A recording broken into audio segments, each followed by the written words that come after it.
You're more than doubling your money. The 5980, The daddy. the straps, once you cut them, With Patek, it's more of a journey. the 5811, Over £10,000 profit straight away. one of the longest running steel Nautiluses. If I'm buying correctly, I'm pretty much always sold out. The market price is around 400,000.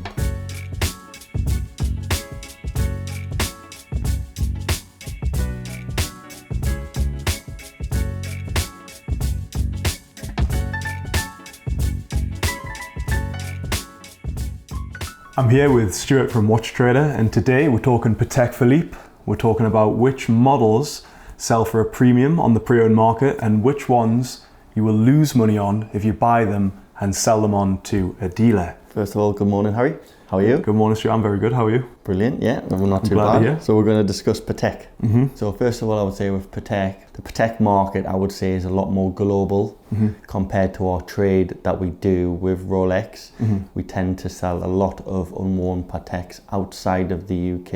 A lot of the private clients that we have who purchase these watches prefer fresh dates. Yeah, and these collectors, these are people who are looking to build a collection and hold these watches quite long term. Yeah, queue jumpers. Yeah. Okay, a lot of these are queue jumpers, or they have Pacific watches which they can't get in their own collection from their AD, so they come to people like us to fulfill that need. It's believed that Patek manufacture around 60,000 watches per year. You mentioned that the collectors around the world, a lot of them tend to prefer brand new models, as in a 2023 unworn piece. Is there a difference between brand new and say 1 year old on the pre-owned market? Yes, definitely. So when we're talking the collectors who we sell our unworn watches to, again, a lot of them will be outside of the UK, and those guys do prefer brand new, freshly dated, unworn watches, where in the UK it's not so much of an issue. So what kind of difference in price are you looking at?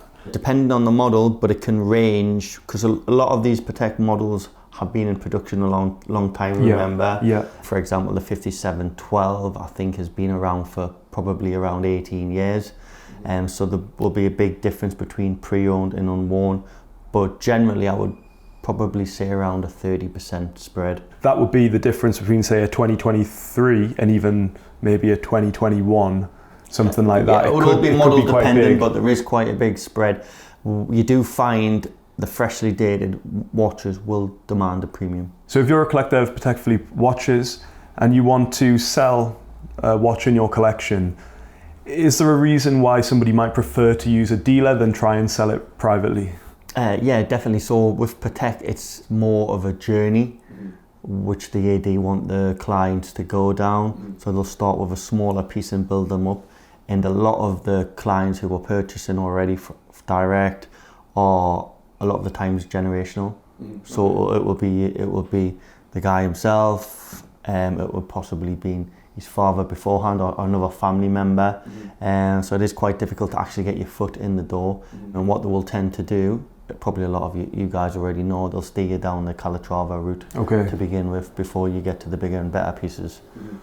It's interesting that as well, because the Calatravas are often precious metal pieces which are pretty high retail price. It's a big outlay to start off and get your foot in the door, isn't it? Exactly. So all of the Calatravas are precious metal, and whether it's ladies or whether it's gents, and yeah, the ADs will tend to push you down that route to purchase one of these watches before you're going to get the potentially the watch that you're actually looking to buy. That in itself leaves a void, because a lot of these people who are buying these watches actually have no use for it. Maybe they're not in a position to have a collection, and they're not interested in holding the watch without potentially wearing it and enjoying it. So that's a void where people like us can step in and we can find a client for that watch.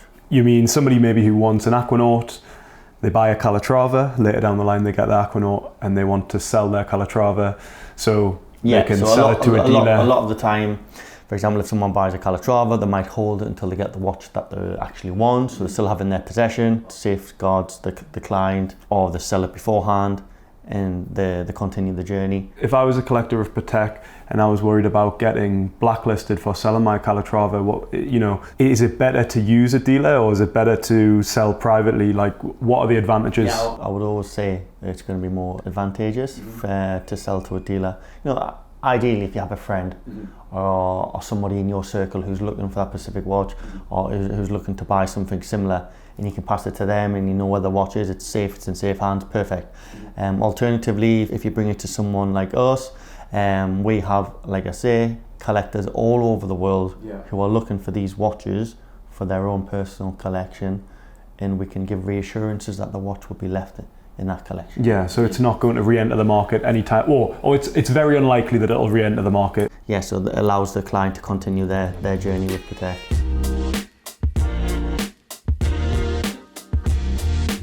Right then, well, let's get started. We'll have a look at the Calatrava range. There's a lot of watches here, guys, so what we're going to do, we're going to make 2 videos out of this. We're going to cover the Calatrava, the Aquanaut and the Nautilus, and we're going to cover all of the models in each of the videos. We're going to stay clear at this point with the complications, the Grand Comps, the 24s, etc. We're going to stick with the 3. And this is as of the end of July 23. Yes, which is important because the prices can move fairly quick. So starting off with the Calatrava, that is the 4997. These are a new reference, I believe. It's a 35mm watch aimed mainly at ladies. The list price on these... I'll definitely say it's female. Precious metal, new novelty watch in the blue or the purple. It's not a watch that we get asked for in the UK. If a client is looking to sell one, I can sell it, but the majority of the time it will be outside of the UK. So it's £30,000 thereabouts list price. So the list price for both precious metal, unlike Rolex, is the same, white gold or rose gold. It's a watch which is going to be purchased from us under RRP. The white gold is probably going to be around 17k, and the rose gold actually demands more for around 25k. Okay, so if you had to choose one, probably go with the rose. Yeah. Okay, there's a model, the 7200R. Again, it looks like a smaller watch. This is a rose gold on alligator, and it's £25,000 list. Similar, it's going to be one that we're going to look to probably purchase for around 15,000, and the market price will be under RRP. Something like that will sell for around under 18 to 20,000. These sort of watches are maybe like history builders, relationship builders. If it's not something that your wife or your partner is interested in wearing, you know that you're gonna take a little bit of a hit, but in the long scheme of things, down that journey, hopefully it pays off. Undoubtedly timeless and very elegant looking watches. Definitely. I think one of the cleanest ones in the range is the 5227 range. So you've got the white gold, the yellow gold, and the rose gold. Yeah, same RRP. Just comes in the 3 precious metals. So the list price is just over 32,000. Is there, if you're going to purchase one of these and actually it's not something you want to keep, which metal are you best to go for? Probably the rose, I would say. It's probably more in demand than the white. In the yellow, the rose is probably more in demand, depending on which country also you're going to sell the watch in. We're talking about the UK here. But if I was looking to buy that watch to stock, we're probably talking around 25 to 28,000. Right, okay. So you're taking a hit. And then this is a relatively new model. It is the 5226G. Yeah. It's got a really nice textured dial. It has, to me, some kind of aviation vibes to it. Yeah, it's a nice watch in white gold with the calfskin strap. The retail on it is 32,000 or thereabouts. And that watch trades at the minute, because it's a new novelty watch, it trades probably just over the RRP. Touch over list, yeah. So if I was looking to buy that watch, I'll probably maybe look to consign it around list. If I was purchasing it for stock, it'd be slightly below. Slightly less. Slightly less.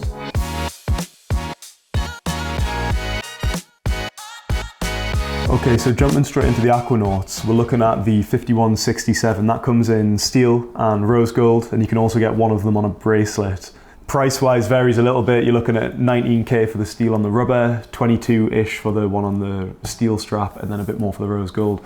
Where are we at in the market with those? Yeah, so the Aquanauts in general are the hot potatoes. Yeah. They sell very well for us, whether it's pre-owned or it's unworn. So yeah, we like to buy and sell these watches as much as possible. I could sell, if I'm buying correctly, I'm pretty much always sold out. I can never keep hold of a gents Aquanaut, and also the Lucy sell very good as well. Mainly outside of the UK though, I might add. So if you're lucky enough to pick up the steel on the rubber, that's 19,500 list price. Yeah, you're more than doubling your money.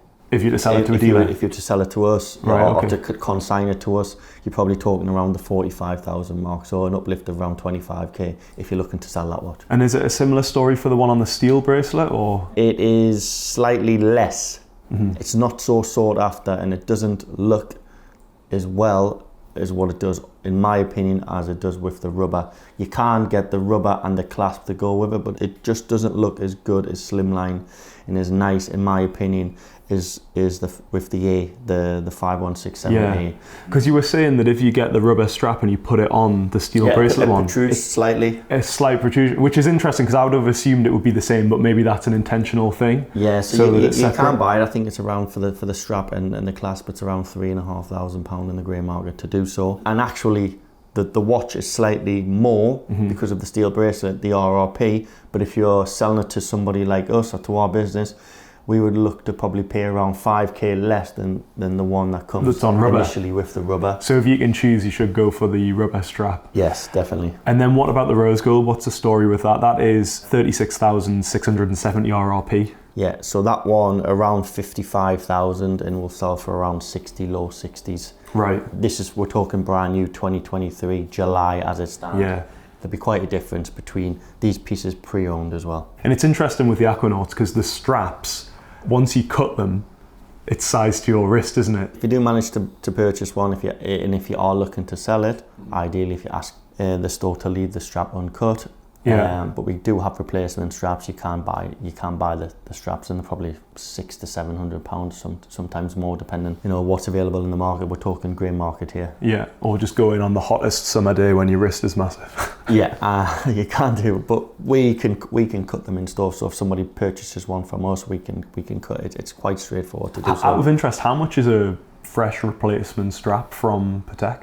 Do you know approximately how much they are? No, off the top of my head I don't, but I'm predicting probably £300 to £400, and they're probably double that in the grey market. Right, yeah, okay, because it is actually, it's a special composite. It's not just a rubber that you'd have on like an eraser or something. Literally, it's a case of cutting it to size. Yeah. And if you don't want to cut it too small, you can't go back. Yeah, of course. It's one notch at a time. Doesn't quite look as good with a bit of duct tape around Definitely not. So once you get to there or thereabouts, then it's literally one notch at a time. One notch at a time. Because if you screw up on that, it's going to be a costly experience for you.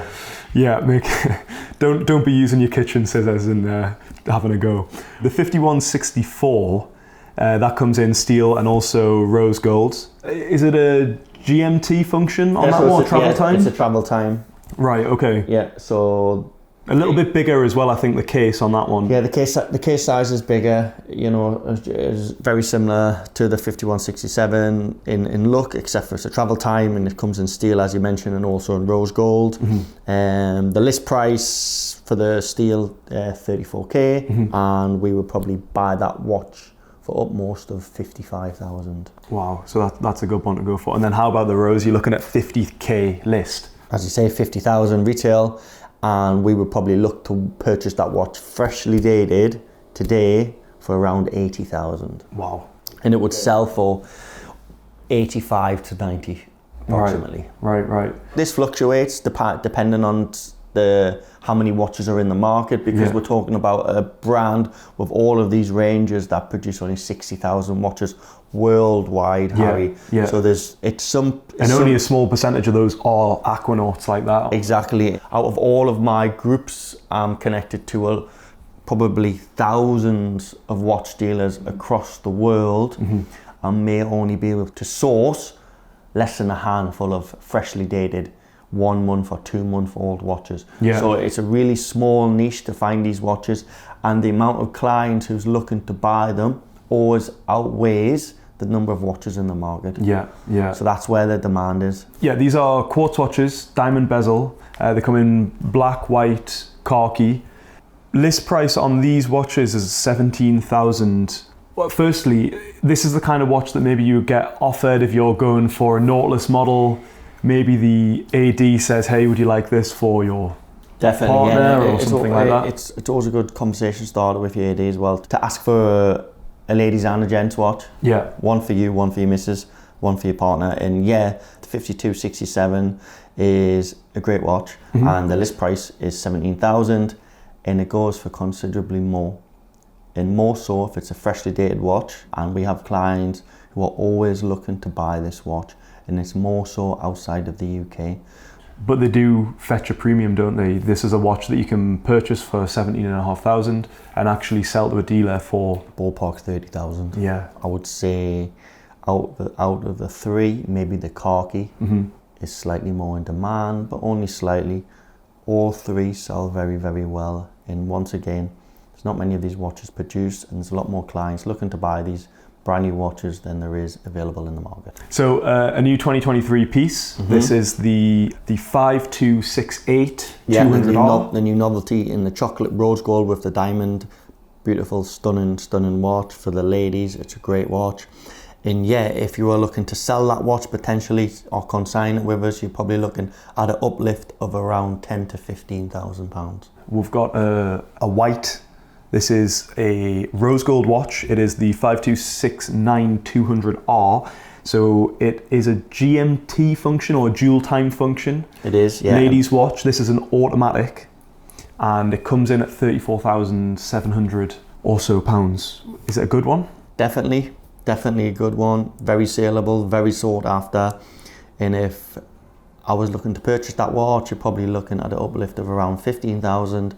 So ballpark, 50,000 pound. There's not so many of them on the market in general, is there? No, essentially. No, definitely not. And like I say, we do have clients which outstrip the demand, which obviously is why you get the uplift in the price.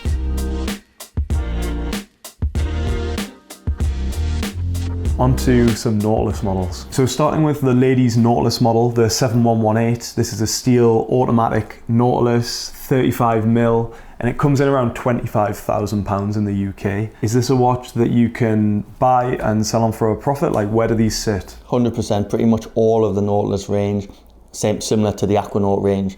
And it makes no difference with it, whether it being gents or ladies. The so hot and so in demand, the ladies Nautilus pieces, and the 7118 is no exception. In blue, white, in grey dial, definitely a watch. It's a purchase. So if you're purchasing that for 25,720, how much are you looking to sell that to a dealer for?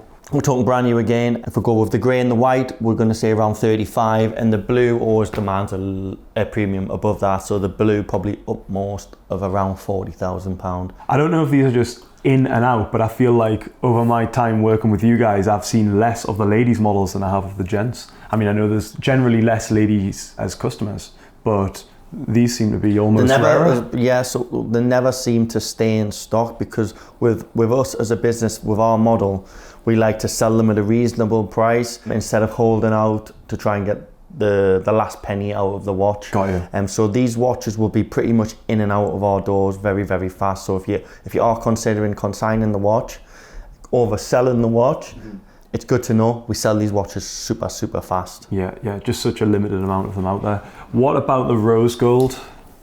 Yeah. That lists for 46,670. So over £10,000 profit straight away if you were looking to sell that watch.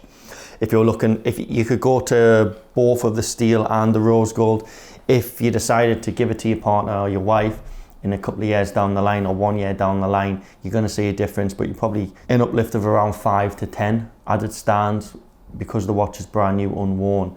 There's going to be an extra 5 to 10 on top of that. Okay. So for the rose gold one, which comes in the 2 dials at £46,000, you're probably talking an uplift of around 10 to 15,000 straight out of the door. Wow. So straight into the 5712, this comes in 4 variations. You've got steel, rose, and then you've got leather strap versions as well. The leather strap versions, let's start with that. The white gold, that's the 5712G. It's 44,700 list price. Where does it stand in the market? Yeah, least popular. It demands slightly less of a premium above the other 3, 45k RRP. This watch we would look to purchase for around 60. So then what about the rose gold? Because it's the same price at RRP. Same price RRP, but in the grey market, it's a lot more. More popular. Yeah, so that watch we would look to purchase for around 80,000, so nearly double the RRP. That's on the leather strap. Then you've also got the new 5712 full rose gold. Yeah, that's got to be hot. which was released in 2022. So that is a very, very hot watch, and it's £67,000 RRP. And that is a watch which we would purchase for double RRP. Wow. Okay. So but that's gonna go to VVIP clients. Pretty much, yes. The steel version, that's been out for a long time, hasn't it? Around 18 years. The Wow. 57. So it's got to be steel. one of the longest running steel Nautiluses. So you're going to get a big variation between pre-owned. So definitely around a 30% spread between pre-owned and freshly dated watches. And it's another watch which, if we were buying as a business, we would probably pay double RRP. Right, okay. So these are great models to get, whether you want to keep them or whether you want to sell them on. Most definitely, the 5712 range is definitely one of the top Nautilus models, and either one of them are great selling watches in the grey market. Another new model, the 5811 blue dial. This is the replacement for the infamous 5711, probably in steel. So they've replaced it with the white gold model, which when it first came out, it did demand even more of a premium. It has settled down now in the market, and it can be picked up for just not so much more than the actual steel version. Right. To be honest, yeah. So even though the RRP is a lot more and you're buying a precious metal watch, it's around £55,000, £56,000 list. And as a ballpark figure, a business like ourselves would probably be looking to buy that watch for around 110, 115. Right, okay. So it's still double. Yeah, of course. But like you say, you get to buy it new, it costs quite a bit more because it's white gold opposed to steel. Yeah. I believe it's a slightly larger case, newer movement, slightly different color dial. The steel model is not so far behind it. Yeah, yeah. It'll be interesting to see if/when they release that in steel, because you'd think it's going to happen, right? But they lead with the precious metal first. Definitely. Okay, the 5980. The daddy. This comes in 3 variations, right? You've got the leather strap rose, full rose, and steel and rose, all with different dials, so an excuse to own all 3 if you're lucky enough. We'll start with the leather strap one on rose gold. That is 61,900 list. Yeah, so again, the 5980 is infamous. It's been classed as the daddy of the Nautiluses. Although it's recently been dethroned. Yeah, well, you've got the 5740 and you've got the 5990, various other models. But in general terms, it's a stealthy looking watch, whether you have it in the full gold or the gold on the leather strap. Stealthy? Yeah, stealthy looking watch. You reckon? Yeah. I don't know if stealthy's the word, like. Beastie looking watch. Right, okay. Maybe Beastie's maybe the better one. And out of the 3, probably the one which is least popular is going to be the two-tone with the blue dial. Right, okay. So if we start with the rose gold on the leather strap, it is £61,000 RRP, and that watch you're probably looking at an uplift of 20 to 25,000 on top. Right, okay. And then, so is that better than the steel and gold? Similar.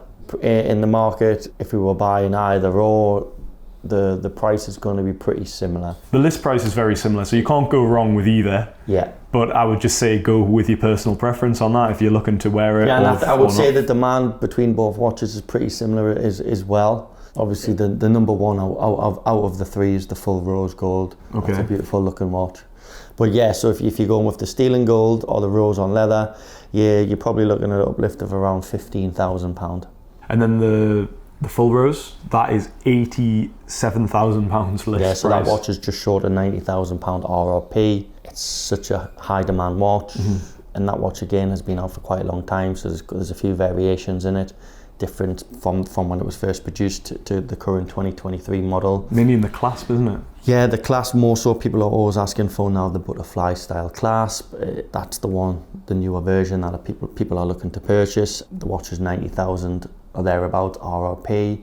If you were looking to sell something like that to us, you're probably talking around 150,000. Wow. And then the market price for one of those now is 170 plus. Yeah, yeah. But again, when you look in the market, it's like there's not so many.